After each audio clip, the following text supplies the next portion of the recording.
कि जैसन सोचले रहनी भैया हो, कि जैसन सोचले रहनी वैसन धनिया मोर बानी, और सावर न गोर बानी हो।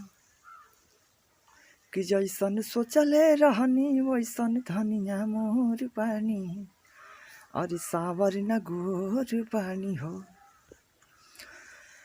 बाटे गोरे गोरे गाल कोमल ओठे लाले लाल, हंसली त गलिया हो जाला तनी शाखा। कि थोड़ा छरहर पातर हाय हाय हाय हाय हाय, कि थोड़ा छरहर पातर मोट थोड़े थोर बानी, और सावर न गोर बानी हो। कि जैसन सोचले रहनी वैसन धनिया मोर बानी, और सावर न गोर बानी हो।